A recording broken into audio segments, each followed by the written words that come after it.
오늘 본문의 말씀을 보면은 그 우룻이라는 여인이 아주 대단히 마음에 결단을 하고 결심을 하는 그러한 그 고백하는 그런 말씀을 우리가 볼 수가 있습니다. 우리가 이렇게 살아가는 이 짧은 세계에 이 기회가 있다고 생각해요. 나는 지금 우리가 살고 있는 이 때, 또 우리 모두에게 주어진 이 기회가 어떤 기회냐, 무엇인가 지난 날을 제일 첫째 한번 바라보자 이거죠. 이제 다시요, 이 결단은 어디서 나오느냐 그러면 제일 첫째, 내가 지금까지 어떻게 살아왔는가. 그러니까 지난 날의 과거를 한번 우리가 돌이켜 봐야 돼요. 내가 어떻게 믿음 생활을 해왔는가, 예수님과 나와의 관계는 어떤가. 성경책만 가지고 교회 마당만 밟고 다니면서 입으로만 주여 주여 했는가. 과연 주님으로 위해서, 복음으로 위해서 난 지금 무엇을 해왔는가, 어떻게 살아왔느냐, 어떻게 믿음 생활을 했느냐, 이게 중요하죠. 우리는 믿음 안에서 성공하려면 항상 내가 살아왔던 지난 날을 한번 돌아볼 줄 알아야 돼요. 이거 아니면 현실도 미래도 난 없다고 생각합니다. 그래가지고 두 번째가 현실을 생각하는 거야. 내가 지금까지 이렇게 살아왔는데, 이렇게 믿음 생활 해왔는데, 이제 과거 생각했죠. 그럼 현실을 생각하자는 거야. 지난 날은 수십 년 동안 이렇게 살아왔는데 현재 나는 어떻게 살고 있지? 평신도가 변해서 집사가 되고, 집사가 변해서 권사가 되고, 권사가 변해서 장로도 됐고, 그 기나긴 세월이 다 흘러갔건만, 그래, 지난날의 세월은 내가 이렇게 살아왔어. 그럼 내가 지금 어떻게 살고 있지? 비교를 해보니까 지난날보다 많이 내가 변화됐구나, 많이 달라졌구나. 본인이 생각할 때 이렇게 생각이 들어야 미래가 있는 사람 아니겠어요? 생각을 해보니까 과거나 현실이나 전혀 변함이 없어. 그러면 이런 성도 어떻게 되겠어요? 주님은 우리에게 뭐라고 말씀하셨어요? 니고데모를 우리 주님이 부르셔가지고 우리 주님이 니고데모에게 책망 아닌 책망을 하셨지요. 니고데모야, 너 그렇게 믿음 생활해가지고 천국 갈 수 있겠냐? 너 그렇게 신앙생활 해가지고 구원 받을 수 있겠냐? 예수님이 니고데모를 보니까 과거나 현실이나 전혀 그 사람 변한 게 없어. 그래서 우리 주님이 니고데모에게 하신 말씀이 이렇게 말씀하셨죠. 물과 성령으로 거듭나지 않으면 천국 들어가기가 힘들어. 아멘이에요? 이 시간 여러분, 우리 주님이 니고데모에게 하신 이 말씀, 거듭나라, 이 말씀을 니모데에게 하신 말씀으로 생각하지 마시고요, 이 시간 그 주님이 나에게 하신 말씀으로 우리는 아멘으로 받아야 돼요. 무슨 장로야, 무슨 권사야, 무슨 집사야, 너 그렇게 해가지고 믿음 생활 그렇게 해가지고 천국 갈 수 있겠냐? 그게 믿음 생활이냐? 너의 성격도 그렇고, 너의 생활도 그렇고, 너의 말하는 것도 그렇고 전혀 변하지 않았어. 그래서 우리 예수님이 니고데모에게 책망도 하시고 권면도 하시고 훈계도 하신 거예요. 다시 한번 강조하지만 이러한 말씀을 주님이 니고데모에게 책망하신 말씀으로 받지 마시고요, 나에게 하신 말씀으로 받자 이겁니다. 여러분, 얼마나 우리 달라졌나요? 얼마나 변화됐나요? 얼마나 새로워졌나요?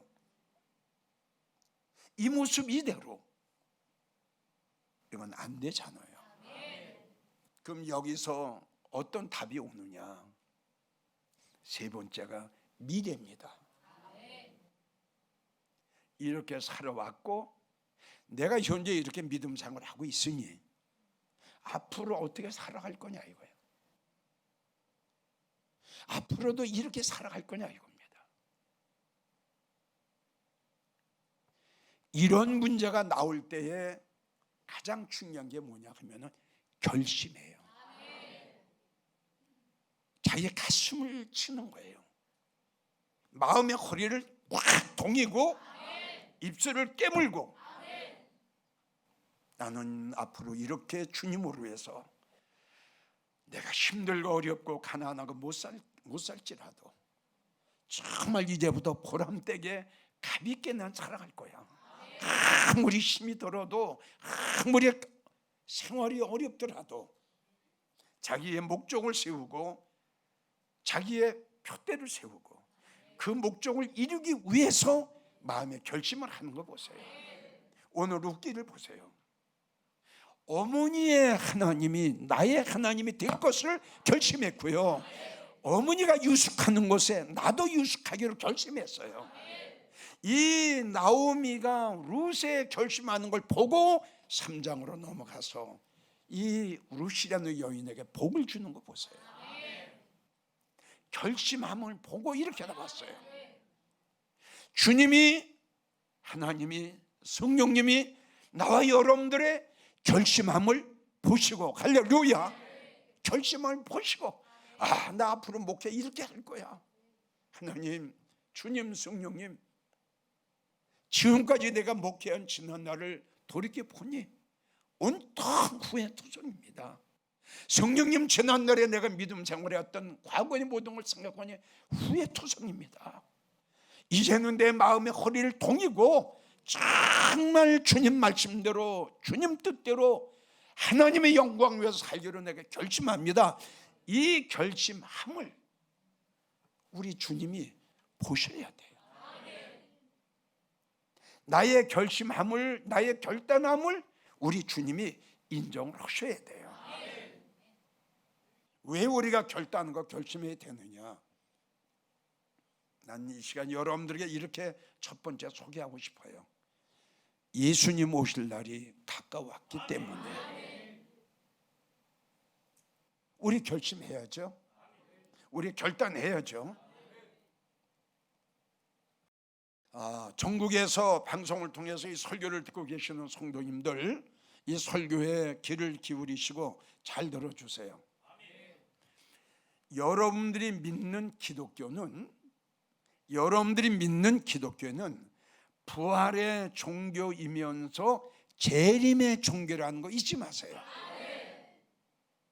이것이 다른 종교와의 차이점입니다. 이게 바로 우리 주님이 십자가 지시고 무덤에 달아가시어 3일 만에 부활하신 부활의 종교, 다른 종교에는 이게 없어요. 그리고 우리 예수님이 가시면서 하신 말씀, 요한복음 14장 1절, 내가 너희의 처소를 예비하러 가노니 가서 너희의 처소를 예비하면 내가 다시 와서 너희를 영접해 나 있는 곳에 나와 함께 영원히 함께 있게 하리라. 주님이 가실 때 하신 말씀이 다시 오시겠다고 하신 말씀이에요. 마태복음 보게 되면 그 세례 요한이 광야에서 주의 길을 예비합니다. 주님이 오시기 전에, 우리 예수님이 이 땅에 오시기 전에 세례 요한이 그 전국을, 광야를 누비면서 주의 길을 예비해요. 아멘. 지금도 많은 주의 종들이 다시 오시겠다고 약속하시고 가셨기 때문에 이 주님 오시는 날을 우리는 예비해 드려야 된다 이거죠. 많은 주의 성도들에게 이 재림에 대한 설교를 목사님들은 해줘야 돼요. 그래서 오늘 이 설교를 제가 다시 한번 하게 되는 겁니다. 왜 우리가 결단해야 되느냐? 우리가 왜 결심해야 되느냐? 주님 오실 날이 가까웠어요. 이거는 어떤 사람도 부인할 수가 없어요. 지금 이야기한 대로 주님이 가시면서 다시 오시겠다고 아주 절도절미하게 약속을 하시고 가셨거든요. 다시 오시겠다고. 그리고 성경 66권의 마무리 또 그렇게 말씀하셨어요. 이것을 증거하시니가 가라사대 내가 진실로 속히 온다. 이게 마무리예요. 성경 66권의 마무리예요. 자, 우리 예수님 가시면서 우리에게 뭐라고 부탁하셨느냐? 나는 다시 온다. 그러니 누가복음 12장을 보면 너희는 기다리고 있어라. 마음의 허리를 동이고, 아멘. 등불을 켜고, 그리고 서서 있어라.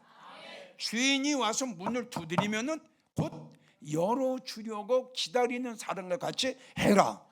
주님이 부탁하셨어요.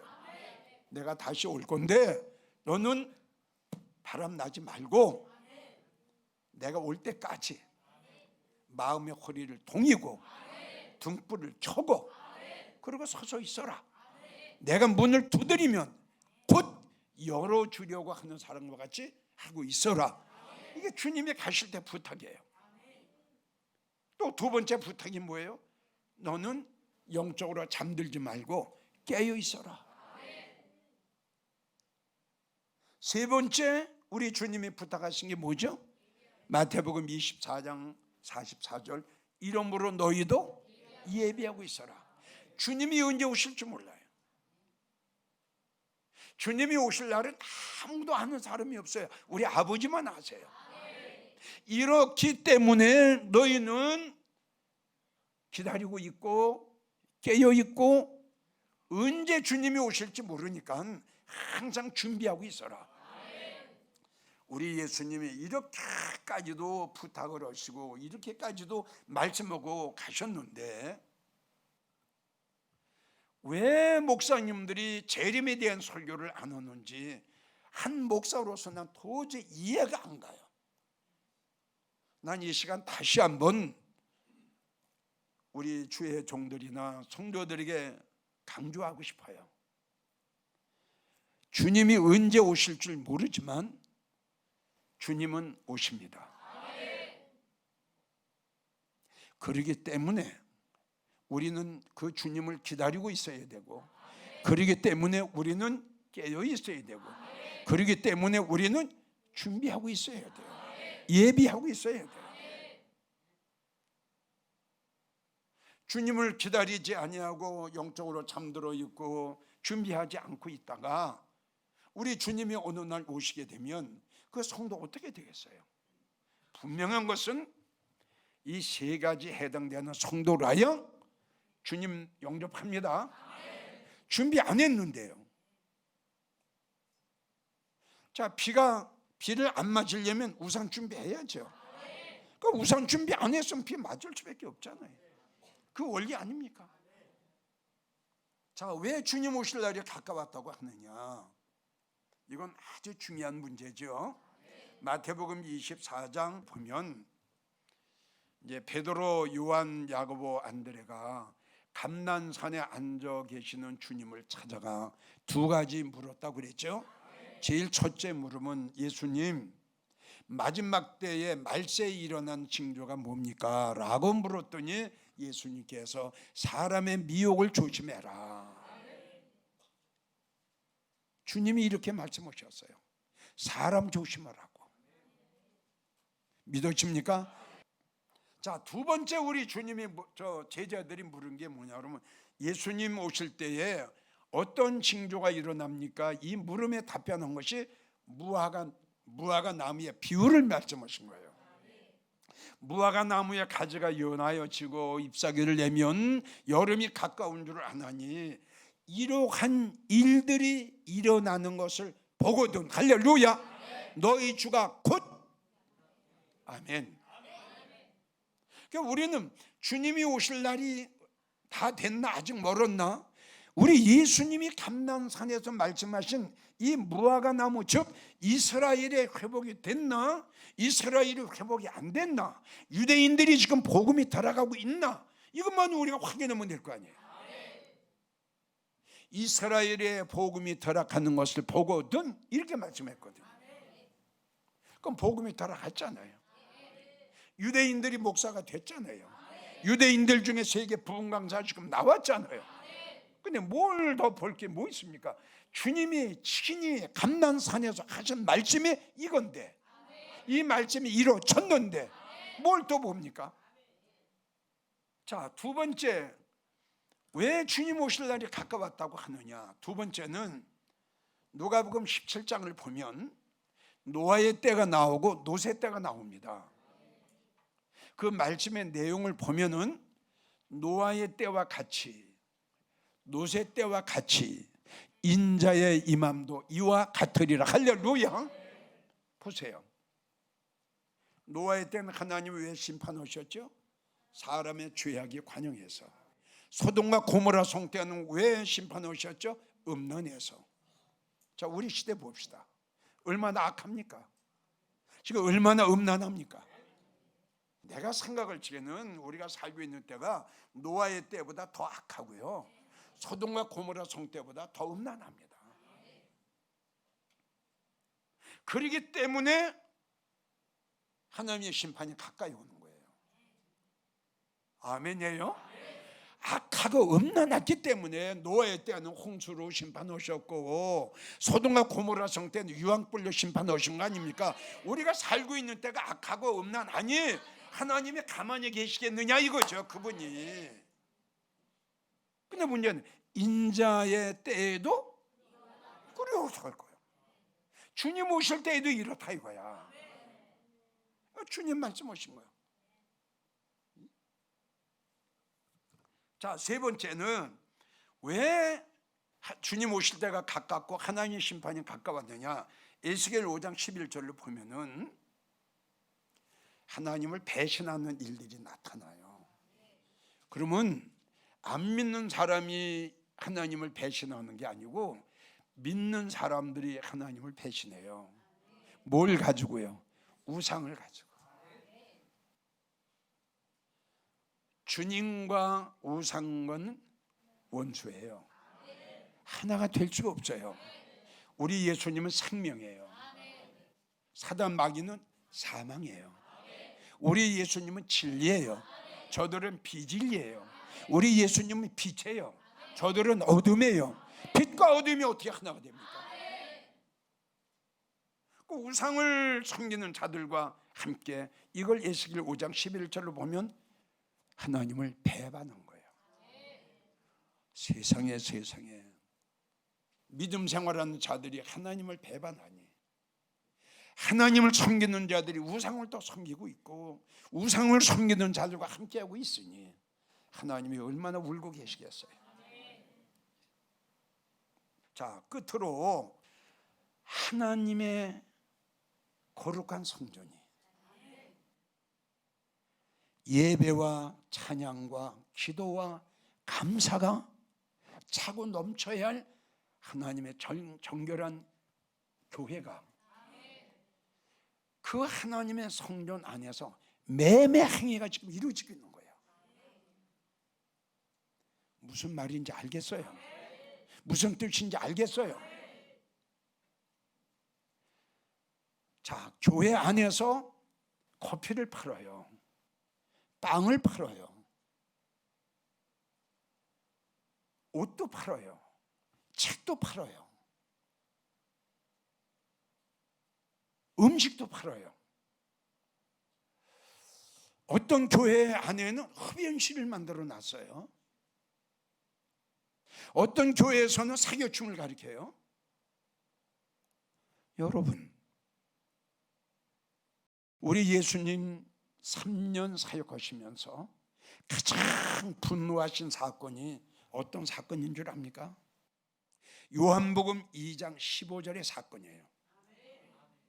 그 말씀은 이렇게 기록되어 있어요. 우리 예수님이 성전 안에서 소, 양, 비둘기 파는 사람들과 돈 바꾸는 사람들을 보시고 노끈으로 채찍을 만드사 이들을 탁 내어 쫓으시고 돈을 바꾸는 사람들의 돈을 쏟으시고 상을 엎어버리셨어요. 이해가 갑니까? 비둘기 파는 사람들에게 잘 들어요. 비둘기 파는 사람들에게 말씀하시기를 내 아버지의 집을 장사하는 집으로 만들지 마라. 이게 주님 말씀이에요. 여러분, 분명히 아세요? 주의 종이 타락하고 복음이 변질되고 하나님을 배반하는 일이 일어나고 교회가 타락되면 세상 끝이에요. 이걸 아셔야 돼요. 여러분, 하나님이 세우신 주의 종들이 타락되고 하나님의 말씀이 변질이 되고 이 교회가 지금 더러워져 가는데, 자, 말라기 1장 7절부터 10절까지 보세요. 너희가 더러운 떡을 가지고 내 단을 더럽혀 놓고, 더럽혔어요? 더럽혔죠? 더럽혀 놓고 하는 말 좀 보세요. 하나님, 내가 언제 하나님 집을 더럽혔어요? 아유 주여, 세상에 이럴 수가 있어요. 응? 우상을 섬기는 자들을 데려다가 하나님의 단을 이렇게 엉망으로 해놓고 하나님 집에도 온갖 일들을 다 해놓고 하는 말이, 내가 언제 하나님 집을 더럽혔습니까? 하나님이 하도 기가 막히니까, 응? 하나님이 하도 어이가 없으니까, 말라기 1장 7절 10절 보면 하나님이 하도 어이가 없으니까 하나님이, 야, 누가 내 교회 문 좀 닫아줘라. 교회 문 좀 닫아달라. 여기에 주님이 계시고 이 성전에는 하나님이 계시고 여기에는 정말 주님을 사랑하는 백성들이 한데 모여서 주님을 찬양하고 주님을 경외하고 하나님 앞에 영광을 올리고 주님이 주시는 생명의 말씀을 통해서 우리의 갈급한 영혼을 채우고, 아멘이에요? 이러한 것이 예배당 아닙니까? 이것이 성전 아닙니까? 어찌해요 교회가 이렇게 더러워지고 어찌해서 하나님의 성전이 이렇게 망가져가고 있습니까? 그러면서도 깨닫지 못한 무지한 자들, 하나님 분노 안 하시겠어요? 예? 그래서 성도님들에게 말씀드립니다. 결단하세요. 예. 버릴 것은 버리세요. 끊을 것은 꽉 끊으세요. 아멘. 떠날 땐 떠나세요. 나올 땐 나오세요. 버릴 땐 버리세요. 요한계시록 18장 우리 주님 말씀 오셨죠? 너희는 이러이러한 교회에서 나와라고. 요한계시록 18장 1절에도 5절, 너는 이러이러한 교회 가지 마라. 창세기 49장 6절, 사랑하는 내 백성아, 사랑하는 내 영광아, 저들의 예배에 참석하지 말라. 할렐루야. 나오셔야지요. 거기 있으면 죽는데요. 생각을 해보세요. 성도님들, 주님이 싫어하는 일을 하는데 거기 가서 예배를 드린들 그 예배를 우리 주님 받으시겠느냐 이거. 그러니 우리 주님, 너 거기서 나와라 그러셨어요. 결단하세요. 결심하세요. 내가 이렇게 살면 안 돼, 내가 이렇게 믿음 생활을 하면 안 돼, 아유 내가 어떻게 정리해야지, 이렇게만 해야지만 하지 말고요. 이 설교를 듣는 순간 다시 한번 여러분들 입술을 깨물고 마음의 허리를 질끈 동이고, 아닌 거는 아니에요. 아닌 거는 아니에요. 자, 결론을 맺습니다. 성도님들, 결심은 성공의 비결이에요. 이건 아닌데, 이렇게 살면 안 되는데, 내가 이렇게 믿음 생활하면 안 되는데, 내가 이런 교회 나가면 안 되는데, 내가 이런 설교를 들으면 내가 죽는데 안 되는데 하면서도 해결하지 못하는 성도, 그거는 결심이 없는 성도예요. 유아무야한 성도예요. 그런 성도는 절대 믿음 안에 성공할 수가 없습니다. 결론, 결심은 성공의 비결입니다.